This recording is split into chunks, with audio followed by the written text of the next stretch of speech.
Every day, we can experience a full range of emotions, from joy to grief, peace, frustration, and everything in between.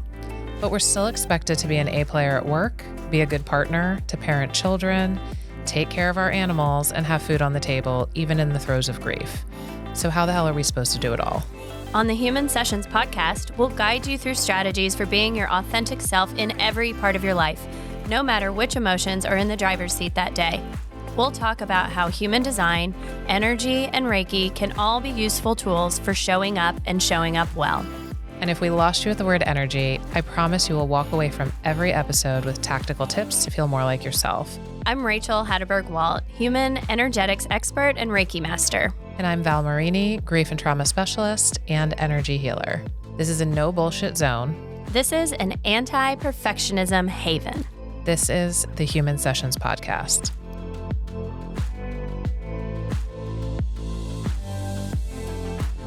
Val, why can't we talk about grief? What the hell is wrong with our society that we can't handle it? We can't talk about it? What's going on? We just never learned.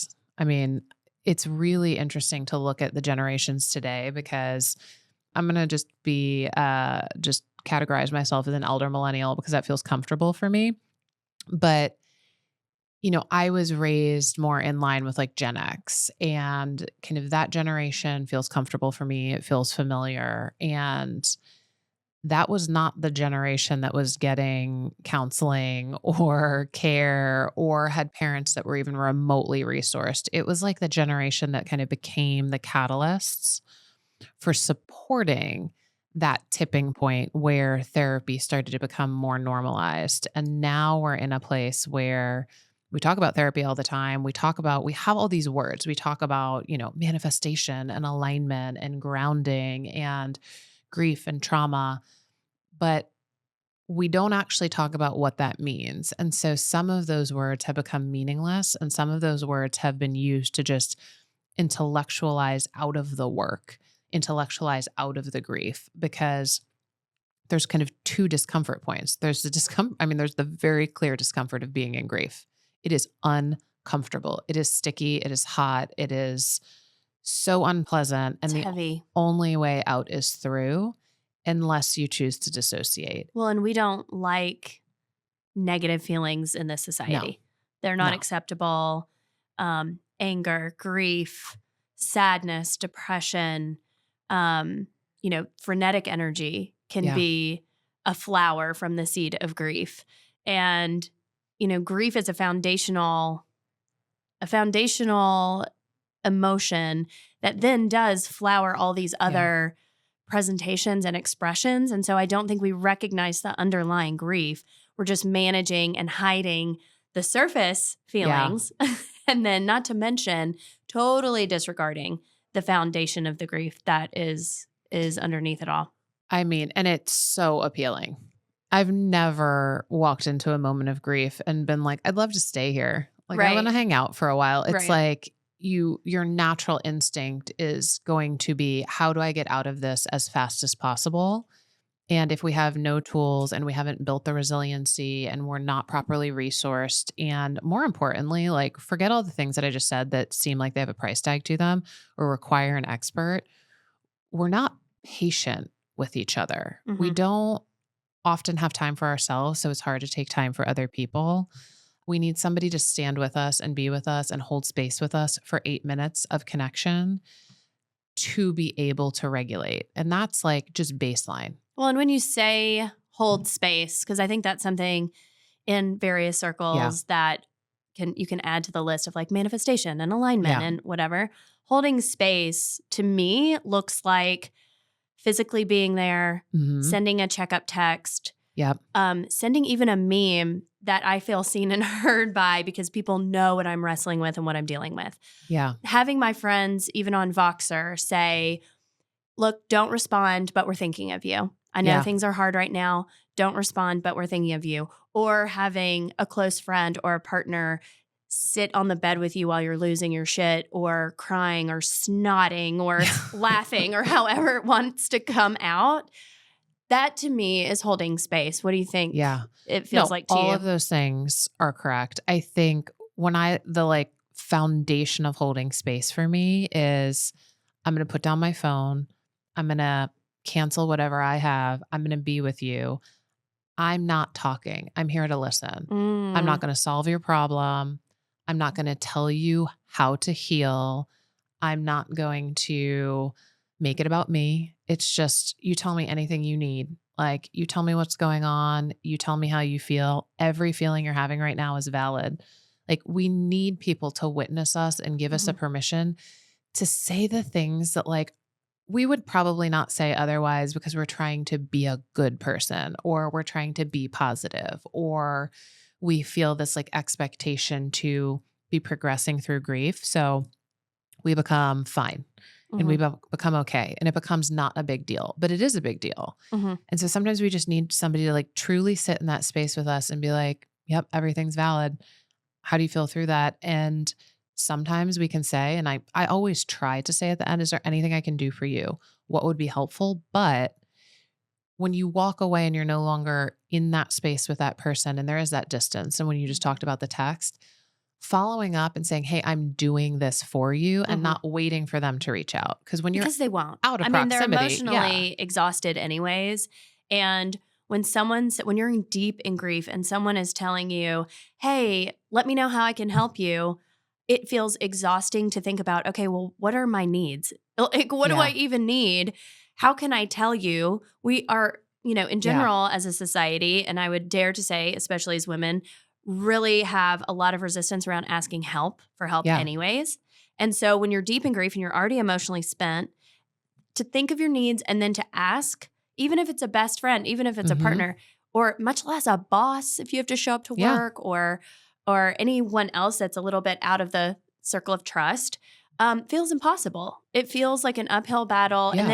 And then you feel even more separated than you already did. Well, and culturally, we're not supposed to be the burden, right? We're supposed to like suffer in silence and take care of others, and that's our job. And so when we need to be cared for, and the only time I think like societal norms and the programming that we've gotten would flip that script gender-wise is if it's a protector role for a man. And that's not the same. A protector role, that's why we often see, and I don't want to get too gendered in the conversation, but we often see just what's kind of delivered to us as our role is like, we need to be the protectors and the fixers. That's kind of the messaging that men get. So they also suffer this, like they truly cannot be a burden in an emotional way is the messaging that they get. And it's just so interesting. It's so interesting how much time and energy gets wasted holding ourselves in these kind of like binary roles when we need to be healing and we need to be growing, or when we're not in grief, or even when we are in grief and we have that good day, allowing ourselves to not be in grief. So there's both sides of it. It's do I feel like I have, or can I give myself the permission to be in grief, to be honest about my feelings, to create the boundaries that I need, which is reaching out. And my friends know I will do this all the time, and I will accept it from anybody. The text that's like, hey, I know we have plans. I am not there today. Can we reschedule? And radical honesty. 100% of the time, I'm like, absolutely. Oh, yeah. If you would still like to come to my house, you are welcome here, and we can cut out any outside social stuff. We can sit here and talk. We can have tea. If that feels unaffordable to you, like, here are a couple things that I might recommend that are helpful, but like, I'm here whenever you need to return. Right. So you leave the channel open for maybe that person just needed a low-key night instead of going out in public for dinner or something like that. Well, and I think it's interesting too, because it's, there's not cut and dry rules either. And our society does not love that, where we have to use our critical thinking and discernment about, there is a place for productivity in grief because it keeps us in our purpose, in our daily activities. So there is a place for that. But when it's out of balance, we can totally be numbing with our busyness and our schedules and our obligations and responsibilities to where we don't look at the grief, we don't wrestle with the grief, we don't deal with the grief. So I think that also contributes to why our society is not probably the most resourceful around grief too, because it does take a lot of of nuance to support someone that's going through something, no matter what type of grief it Yeah. is. If it's loss of expectations, loss of a job, loss of someone close, or loss of a public figure even. I mean, Yeah. we deal with grief on such different levels and such different ways. And so there's not a quick soundbite that Yeah. somebody can swallow and be like, oh, great, now I'm done. We're good. I'm moving on. Well, I think that's the paradox, right? Because we're in this like meme culture, this like very instant, very quick. I'll go down like a couple paths here because you said a lot that like really I'm seeing a ton of, and in folks that I've talked to, I would say also in the last 2 years, any clients I've had where we're coming out of COVID, forget the lockdown aspect of it. It was like a huge change politically, socially, in our world, how we operate. So many things are different. And that is a grief trigger. I mean, we went through collective grief that is still dragging out at the individual and collective. And it's very hard to divorce yourself from the momentum of society. And so when it's like, okay, everything's open up and we're going back, and we've spoke about before and we'll get into more detail, but like for me, the years preceding COVID were the most traumatic, most griefy, ugliest, least healthy. And that's sort of like what put me on this track. And COVID, in the most privileged and countercultural way, landed me in a safer space. Like it was the safest place I had been in almost a decade.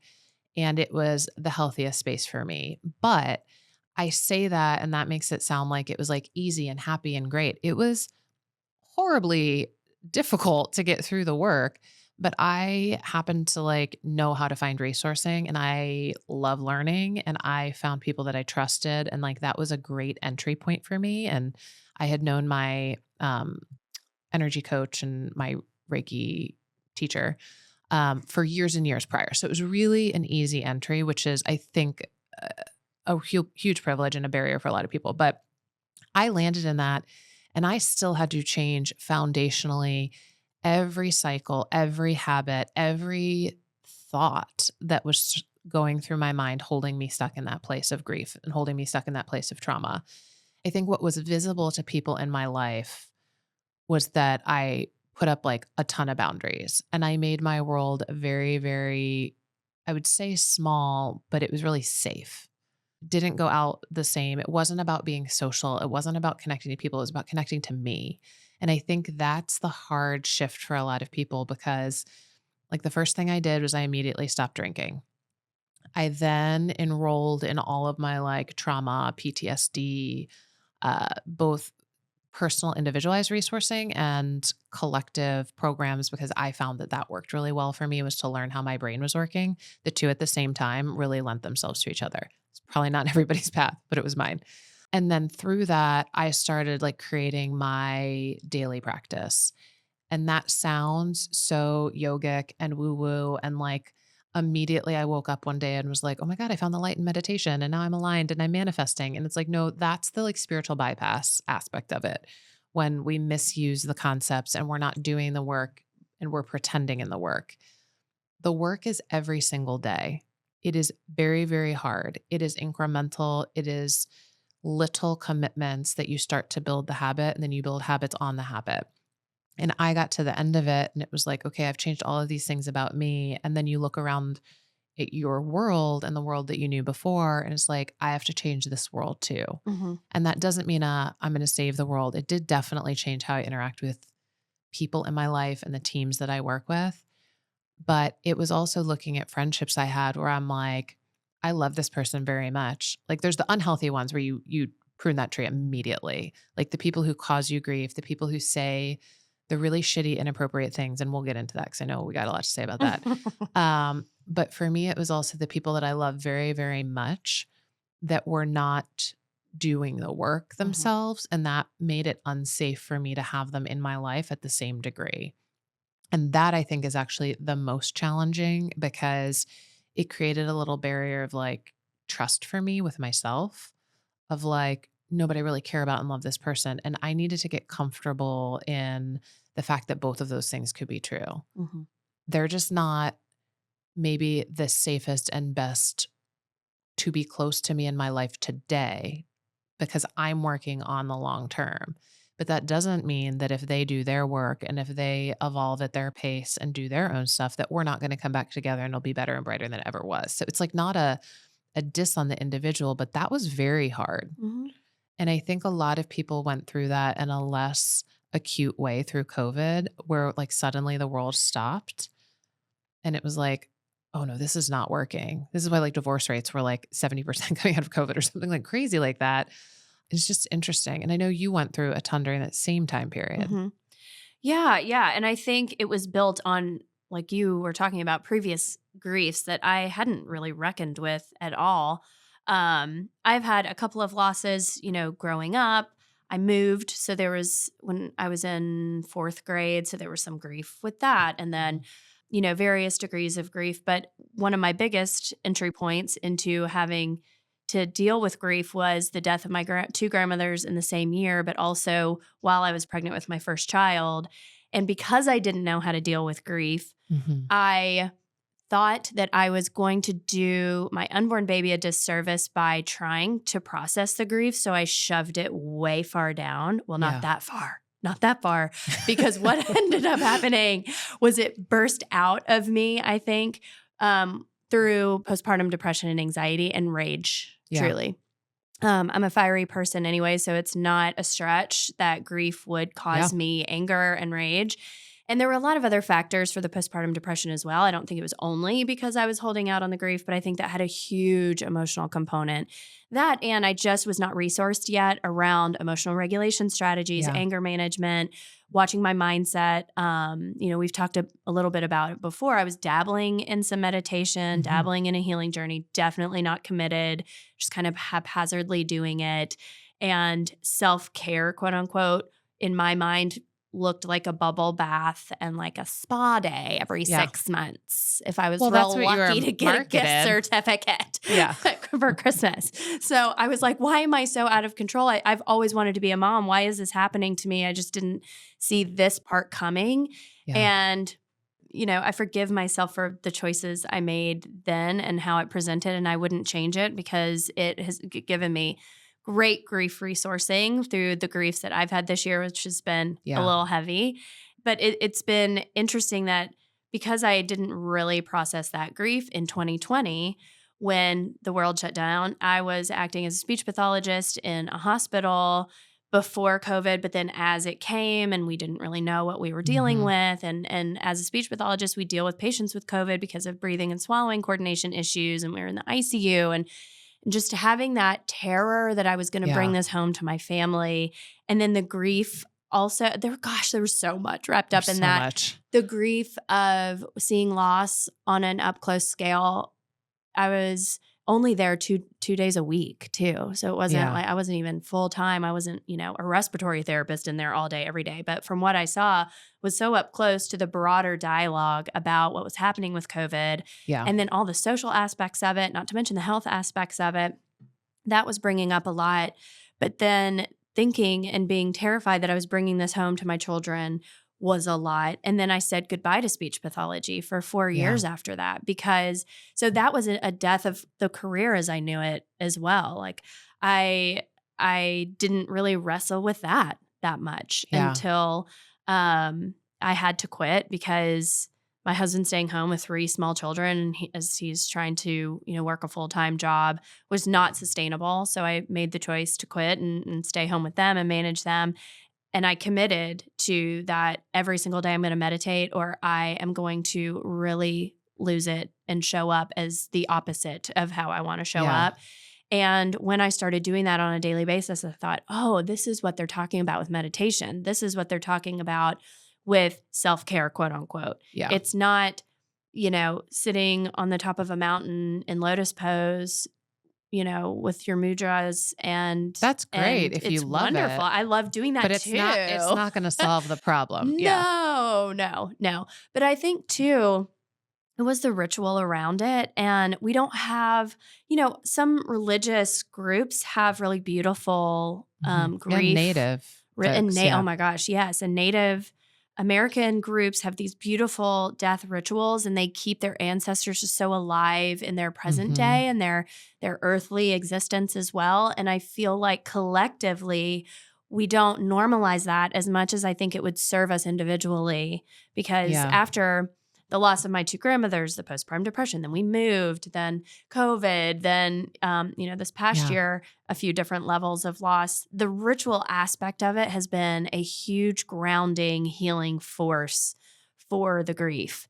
I didn't invent grief tea, but I am a huge component I wish of you grief had. tea. That would have been amazing. That would be so cool. But you can put your intention, and I would Reiki my tea, and I put my intention of I'm going to process and alchemize my grief with this and think about my loved ones or think about the thing that I've lost and drink that tea with just attention and intention. And just even something like as silly and surface as that kind of ritual is so healing, so helpful. It honors your own experience, but then the person that was lost or the activity that was not, fulfilling your expectations or whatever it is. Well, I love that. I think I would love to get like a little bit deeper because obviously we're going into the holidays and that isn't even, there's a holiday every month. There's grief every month. There's a trigger every month. There's an anniversary that is not on the national scale, but we know it in our bodies when we're in grief. I would love to also go back to how you even led into that. If you would share with everybody that when you were still in the hospital during COVID, what ritual you had to have to just get by day to day, because sometimes we're not going to know how to get out of the environment that's causing us the anxiety. We're not going to know how to manage to the like broader expectations. And I feel like what you did was like the ER triage version of like, hey, this is how you help yourself. Number one was I knew how much emotional energy that was surging through my body that I didn't know what to do with it. So I was feeling very overwhelmed, very anxious, very worried all the time to where I couldn't settle my nervous system down at all. And at that time, I didn't know what I was talking about with an unregulated nervous system. I just knew that there was just too much energy and I didn't know what to do with it. It felt very panicky. It felt like a pit in my stomach and buzzing ears and like heart palpitations and all of those symptoms. And I was like, I really need to do something with this.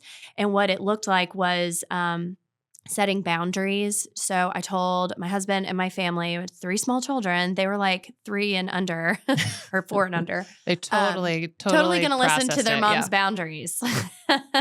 I told them, do not talk to me for an hour after I get home from the hospital. That was the first time that I had ever felt empowered to set a boundary for myself in that strong of a way, where I have to prioritize my care or I'm going to what felt like I was going to die myself. I have to set this boundary or there's not an alternative. There's no or, actually. Scratch that out, you know? So I would spend an hour. I would take a hot shower, which is so grounding, so healing, so helpful. Literally just a shower, guys. Like there was no magic to it. I wasn't Reiki, mastered yet. Oh, I've done it I didn't where have any magical tricks in my pocket. It was literally a shower. And it wasn't even a girl shower that the girls do these days where they're like, 20-step beautification showers. No, my grief shower is not beautiful. No. It's like sitting on the floor of the shower. On the floor of the shower. The feeling of the shower versus a bath where it's like stagnant and you feel stuck and it's more griefy sometimes because there's no movement kind of washing over your energy. I love a lay down shower and that is a t-shirt that we will make.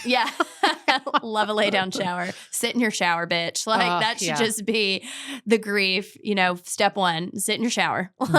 So that's what I did. I would come home. This is so COVID-y. So we had a detached garage and I would drive into the garage, shut the garage door. My husband laid out a towel for me in the garage. I would strip down naked in my garage, put my scrubs in this said bag, tie up the bag.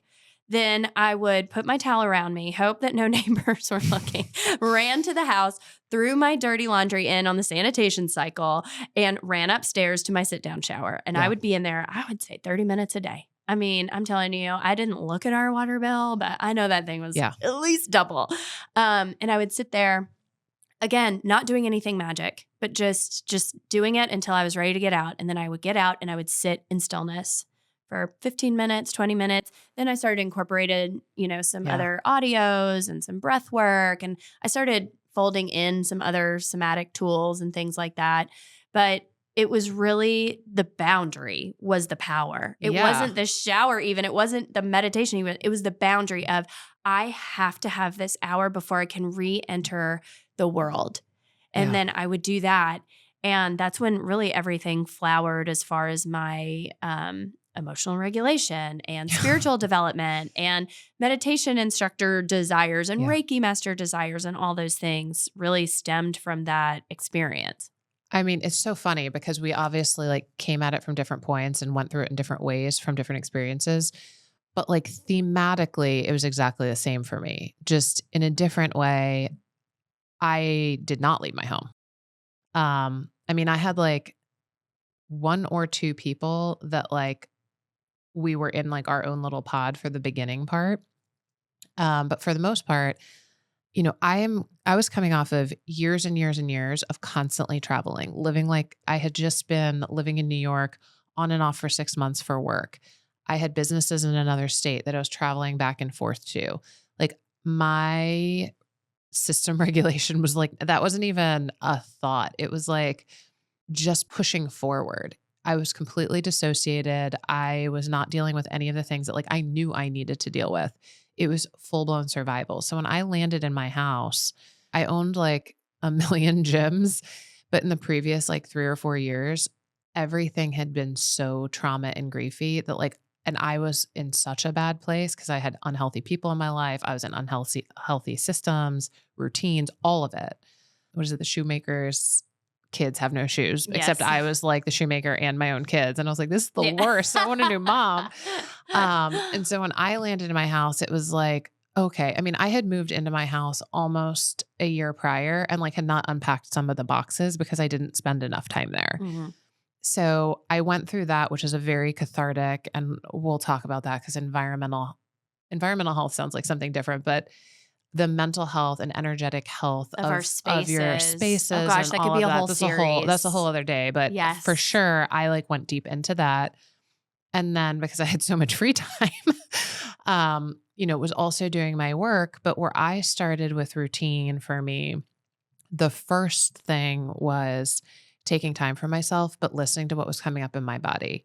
And I had gotten so used to, and this is where it gets so hard. If you have complex PTSD or, you've had repeated trauma, you have like completely unprocessed grief that's just like sitting in. And to Rachel's point earlier, like you kind of repress it down and you like hold it in this place, but it's a ticking time bomb and you can feel it. And basically the result of that is that like, you're kind of walking through, it's like Glennon Doyle calls it your representative. I would walk into work totally my representative. I had like no idea what was going on. It was like, I remember being like, okay, you're just going to get to your desk.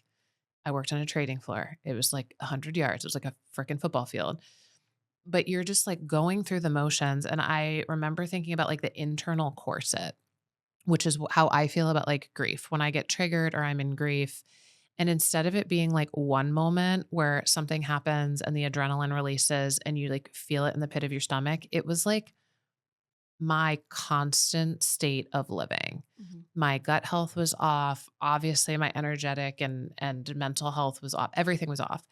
And so I started when I was in my home, when that was coming up, I would go, and I did not understand this practice until I started going down the path of becoming an energy healer, where I would just like, I'm like, okay, well, I'm going to like lay on the floor and I would just put one hand on my heart and one hand on my belly. And I would do like basically box breathing, uneducated box breathing. But after a few times, I'm like, oh, this really feels good. Like I'm actually calming down, and I would just give myself that time, and I needed like 5 minutes. And then I'd stand up and be like, okay, or because I was able to go outside and I did have that opportunity, and I was lucky to have a little bit more flexible of a working arrangement to be like, okay, well, I don't have a meeting in this next hour and I can't solve this problem, or this thing's giving me anxiety, or I feel like my cup is full, I cannot do anymore.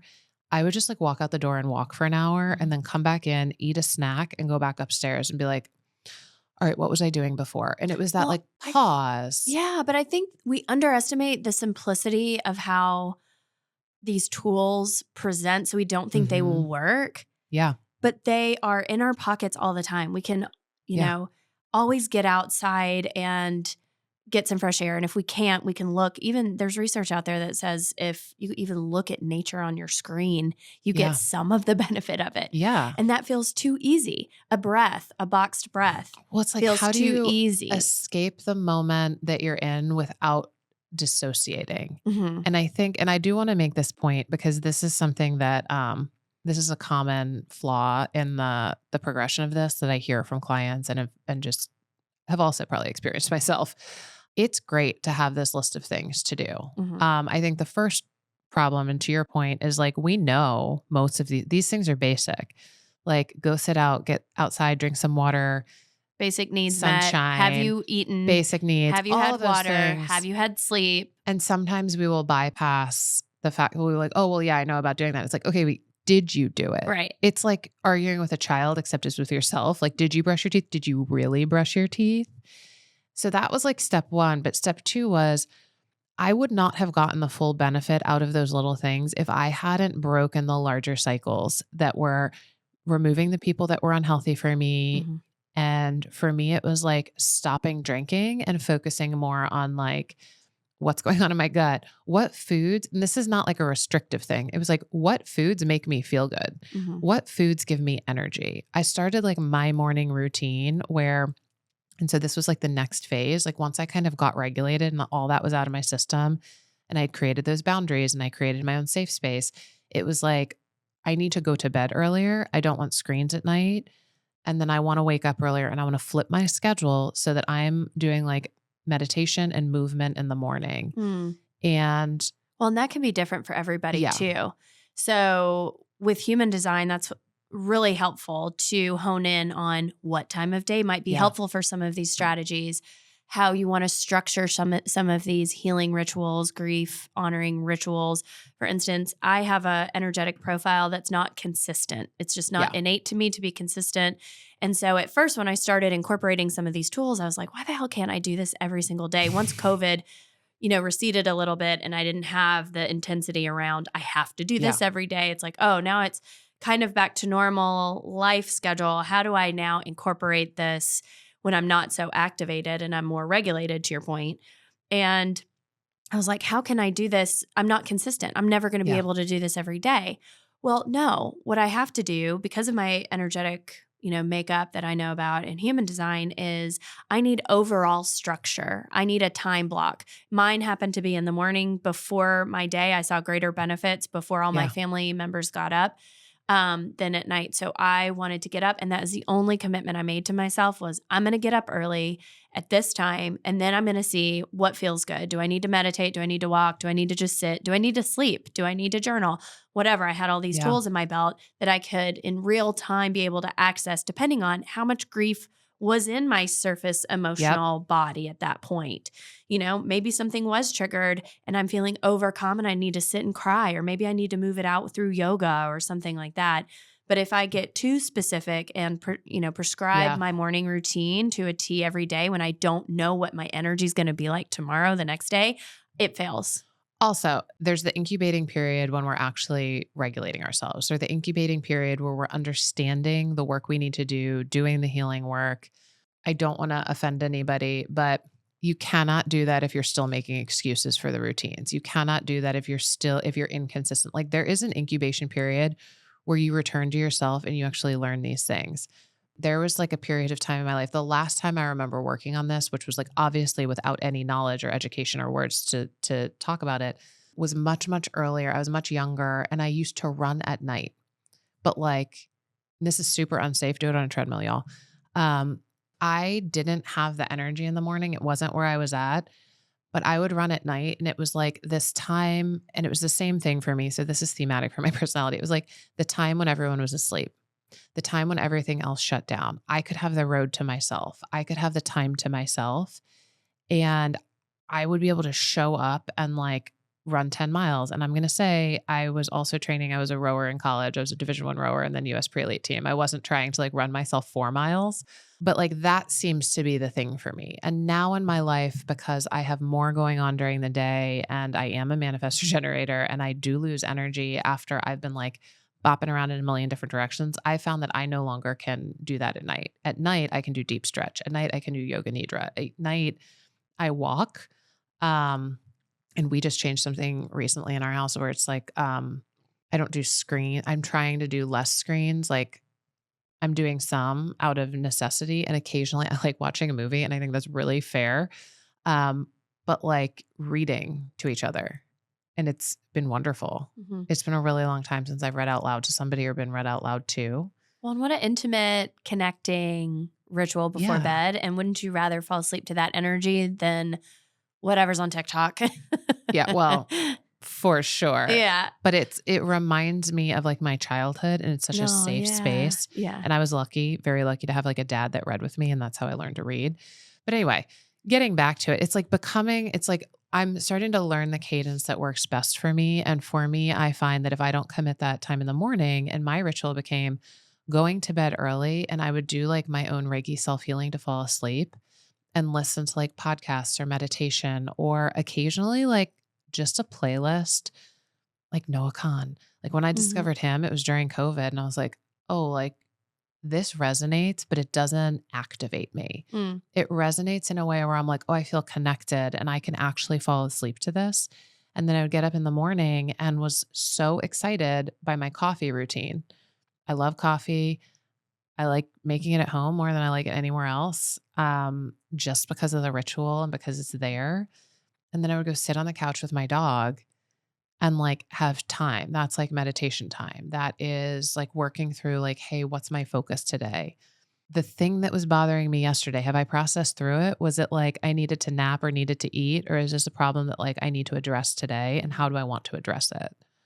So how do you think people, as we are moving towards a more concentrated holiday time, how do you think people can walk in feeling more resourced around maybe setting boundaries or incorporating ritual or opting in for things that bring them joy around the holidays and then having the confidence to opt out of the things that don't bring joy or bring pain and triggering? What would be your suggestion for people on a variety of places on the path, right? They could be really in their grief journey right now if a loss has really happened or they're really starting to dive in, or maybe they aren't aware of this yet and they're just learning, wow, I do have a long lifetime full of grief I've probably never managed, or anywhere in between. I would say the like top answer, and you and I would say this to anybody as like, but it takes time to get here if you're not in this place. The top answer is, if it feels uncomfortable for you, like if you feel in your body that discomfort and that fear and that anticipatory anxiety, and it's not a simple thing, it's like a very complicated thing, and there's the likelihood that it will just get worse when you arrive at that destination, say no. I mean, the first best thing is to listen to ourselves, to trust ourselves, and to do what feels right. Now I'll say this. It's been a weird 4 years for me in my world because my dad was diagnosed with cancer the first time during COVID. And so it was we couldn't go anywhere and see people. And then we like really couldn't go see him because the idea of risking his life for that when we are in a time where we have FaceTime. So there's an aspect of that sucked for sure. But it took us to a place as a family where I was like, why are we stressing out about this specific day?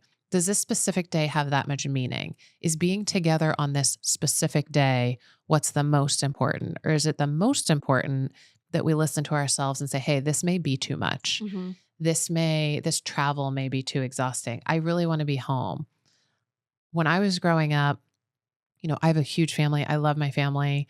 Like my cousins, my aunts, my uncles, great. We've pruned the tree where it needed to be pruned, but for the most part, it's still very large. I sometimes just wanted to be home. It wasn't about not wanting to see them. So I would say like, listen to your kids also if you have them, of like, is their experience being driven by what they really want and the connection that you can have with them? Or are you driving their experience based off of the expectations that were placed on you when you were growing up or that you saw modeled for you, where it's like, well, it's Christmas. Of course, we have to go spend time with the family What that does we it mean don't if we really don't do that? love. Yeah. Yeah. And it's like, how do we get past that? Say no Open where you it up, can, say where you no. feel like you're empowered to do so. Yeah. Be easy with yourself on that too. Maybe Yeah. at first it's just, no, we're not coming at 8 a.m. We'll come at noon. Yeah. Like, if you have to ease into it to show yourself that it's safe to be Yeah. able to stand up for yourself and honor your own boundaries, honor your family's boundaries, if it's extended family or whatever the position might Yeah. be. But I also hear you saying, even just the act of questioning, what purpose is this Yeah. serving me? Are we going to Christmas brunch because we've always gone to Christmas brunch and no one really wants to go anymore? Yeah. It doesn't fit everyone's intentions. It doesn't, if you've got grandkids that are in teenage years versus baby Yeah. years versus graduating from college or whatever, it might not serve the purpose it Yeah. once would. So having the courage to question, why are we doing these rituals? Why are we doing these habits? Is it Yeah. because we've always done them and we have unconscious motivations? Or can maybe we rethink what we're opting into or out of? Totally. And then the second part of that, which is probably multi-part, is the fear and the anxiety and the grief and like all of the complex emotions that come with, like, maybe it is a place you really want to be, but there's like a couple people that maybe activate you and there's certain conversations. And so whether it's political or family history and the baggage that's there, or like you're going through something. And my thing is like, I'm fairly resilient at this point, but I know the situations and the topics and the moments when like my skin is feeling a little thin, which is okay. Mm-hmm. It is absolutely okay to be like, I'm feeling really sensitive and emotional right now. Something's going on and it's really important. It's really important to me in my life and my processing and my healing and my health. And I'm going to prioritize that. But like, am I going to go I'm going to subject myself to this person that I know will cause me harm? Or how do I regulate myself before going into and do like maybe some meditation and do a little bit of like energy work before I go into an environment where I'm like, if I walk in here aligned, I'm fine. Mm-hmm. Like, it doesn't matter what happens here because I'm very clear on like where I am and those people can be clear on where they are and that's their work. And like, if I'm in that place where I'm feeling really strong, great. I can pretty much handle everything. And those are the times when like you're grounded enough and you're regulated enough that somebody says something careless or shitty or intentionally digging at you to cause something. And you're not in a place where you can be like, wow, you must feel really bad about yourself to want to hurt me like that. Or why would you say something like that? If you're not in a place where you feel like you can put it back on them and walk away from it and be like, oh, that really stinks that you're having a bad day. I'm not going to take that energy.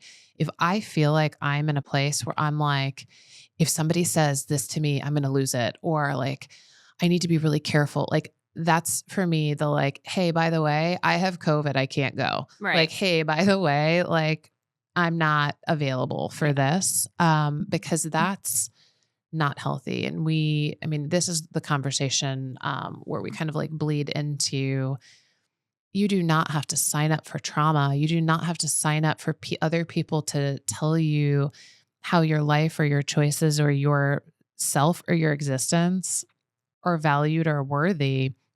I want to live in a world where I am worthy inherently, as long as I'm being kind and good to other people and I'm not causing anybody any harm.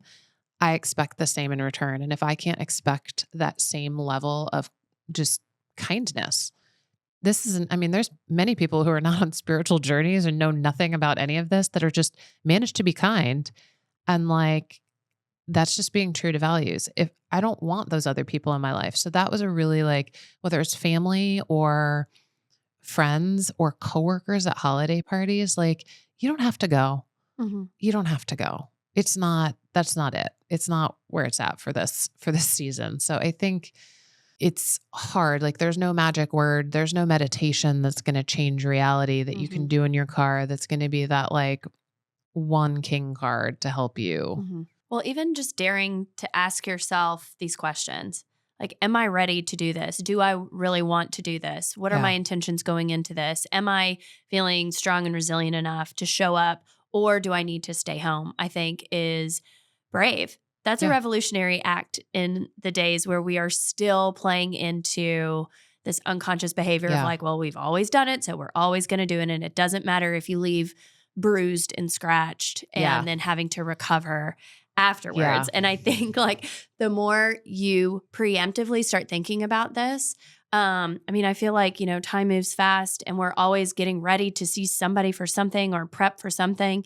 But what are your boundaries? Like, what are you worthy to hold, for yourself, for your family?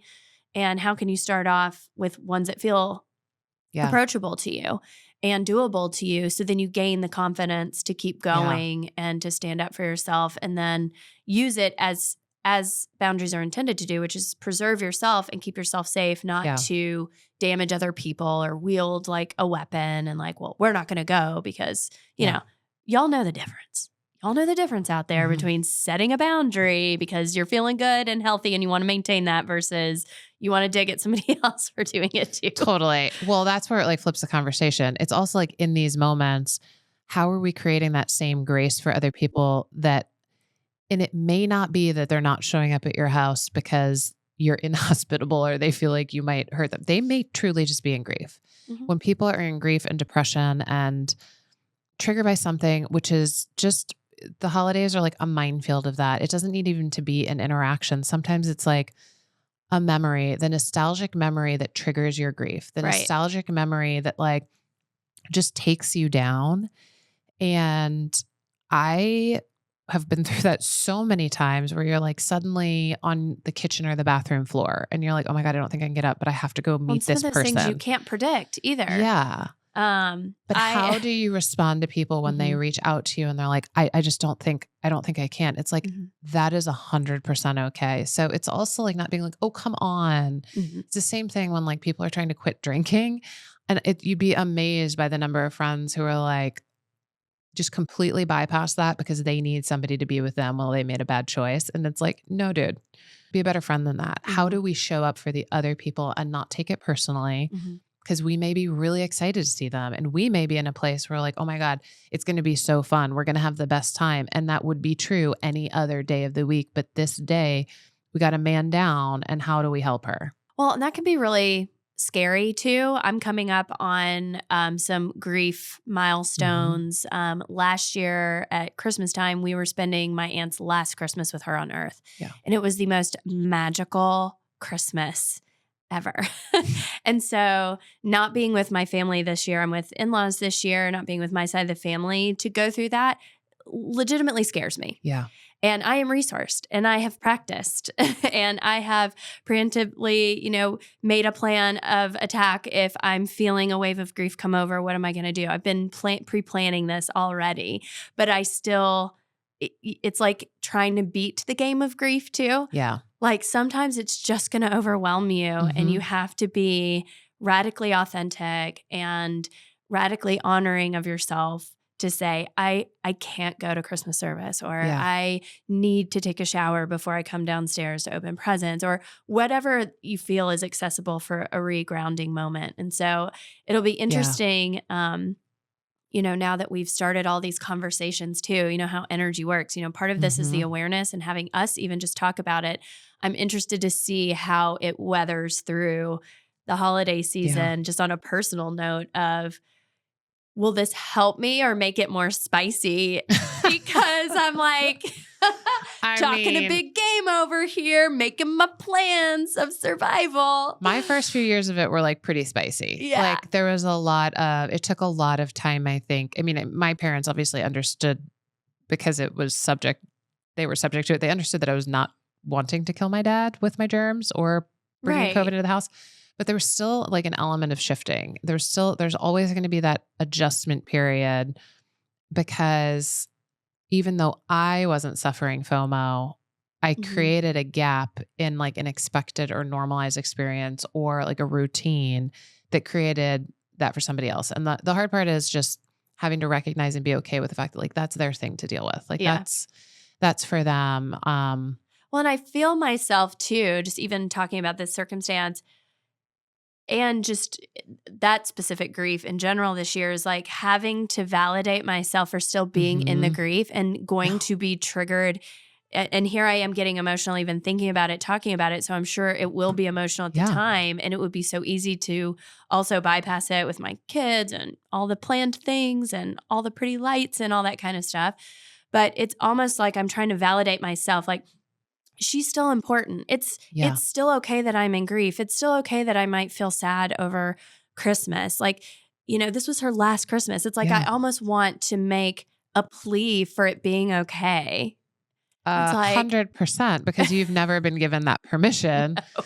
And that's like the thing is don't look to other people to tell you what's healthy. Like unless that person has handled everything in their life so beautifully that you respect their process because they've been transparent and you feel safe and you trust them. Bring you in that experience. Yeah. But like, I think the real problem is that no one has felt safe to show their grief, to be honest about their grief. We have so many bypassers. We have so many people who are burying it down as deep as they can, not just like for a minute, who aren't processing it. It's why we're in a mental health crisis. It's why we're so unhealthy. So like, don't look around and be like, I have to be fine for these people, or I am behind on grief. Well, that's not even a real thing. Like grief is forever. Grief is constant. And it changes you.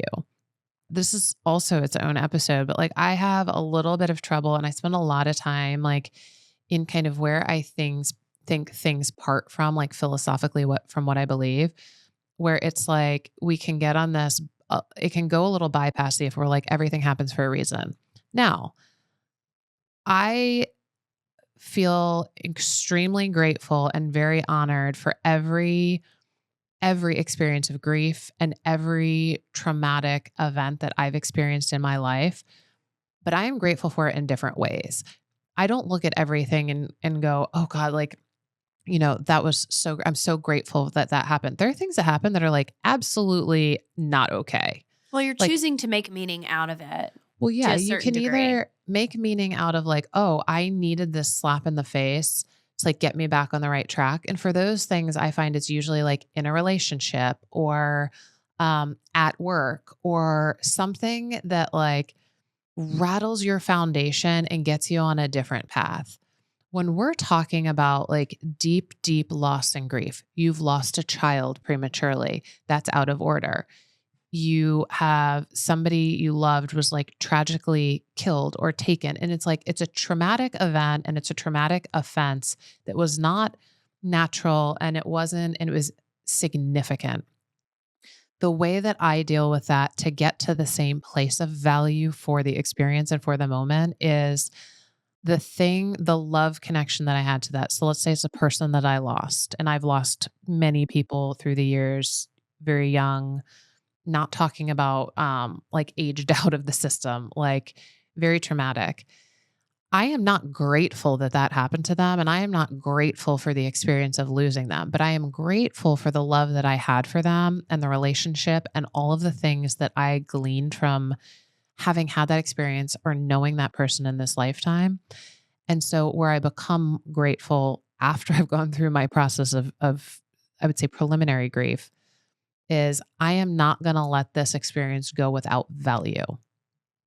Sometimes that's just showing up for somebody else that's going through the same thing. And that's where the purpose and that's where the value. And it's like, that's where I'm like, I am grateful that I can help this person in this moment because I had that experience. I'm not saying that it was, I have a very hard time with people who are like, oh, well, it's all meant to be. Everything happens for a reason. It's like, let's be a little bit more. Well, part of that is the bypassing language that it's aligned. Like, right. You'll learn from it. You'll be grateful later. And it's like, well, I'm not fucking grateful today. Yeah. So like, well, let's talk about this moment right now. Or those scripted things that people say after you do experience like the loss of a person or the loss of a job, like, oh, well, you'll find something better. Or this is all meant to be, kind of falls in that category. But the loss of the person is like, my condolences, my sympathies, Or, what are some of the other canned responses? Like, she's in a better place. Yeah. She's free from suffering, or, And sometimes that's true. I mean, and then I'll put on here, 100, and I'll two put things on can here be true. transparently, like, I've had some people in my life who have taken their own life after years and years and years of suffering. And, when it's like end of life and that was the path and there's deterioration, and I'm like, that's when I'm like, I knew they wanted this. They were very clear. They are free from suffering, or like you're at the end of the road with cancer and you just don't You're want to fight any done. more. No. Those things are like, that's honoring the person's intent. 100. It's when it comes from the outside as just kind of a check mark. Yeah. Like, oh, well, they're free from suffering. Now we're done. Also, I don't want to help you. I don't want to sit in your grief with you. So I don't want to give you this one-liner. You're right. It's that kind of experience that I get so defensive by too. Yeah. Either that or, of course, grief brings up all these other icky feelings like jealousy and anger and stuff, or maybe comparison, which are both of those things. But right. Or people feeling like they're doing some good by being what they think is empathetic, saying, oh, well, my sister did this, or, blah, blah, blah. And you're just like, this ain't it. Yeah. This ain't it. But we aren't taught how to grieve. We aren't taught this at an age where it feels integrated and we don't feel awkward, or we're scared to say the wrong thing. And then we end up saying the wrong thing. It's also like, this is such an exercise in patience with ourselves and other people. I'm like coming from two sides of it, right? There's no perfect way to grieve.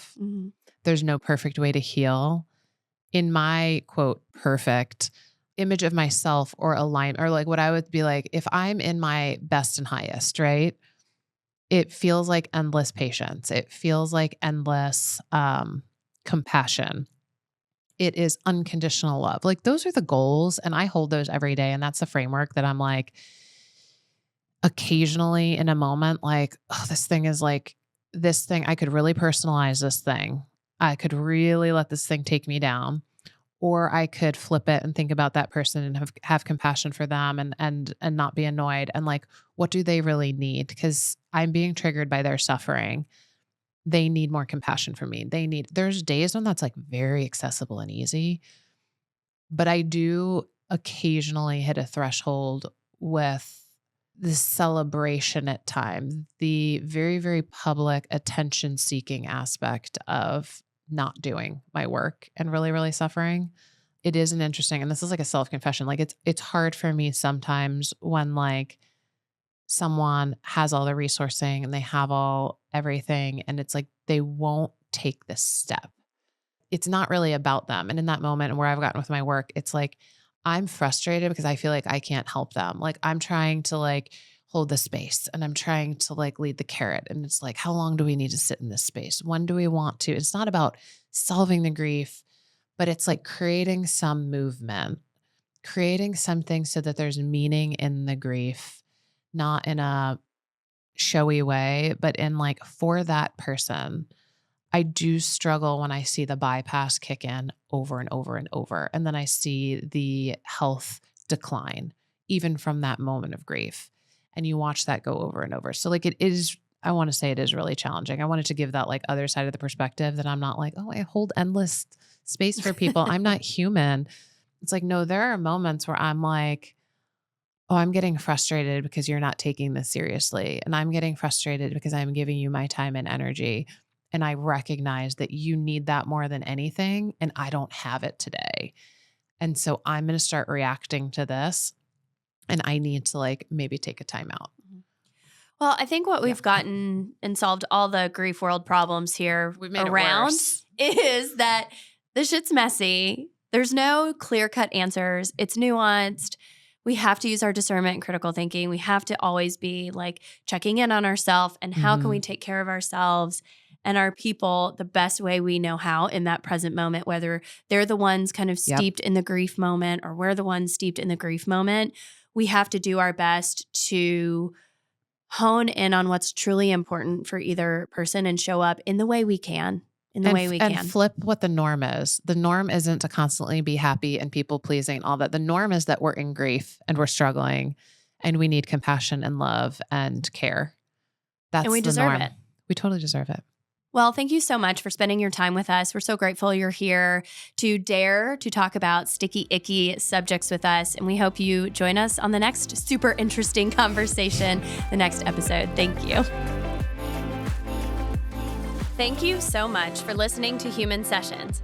If you loved this episode, please make sure to subscribe on Apple Podcasts, Spotify, or YouTube, and leave us a review on Apple Podcasts so more people can join our Human Sessions. We'll see you in the next episode.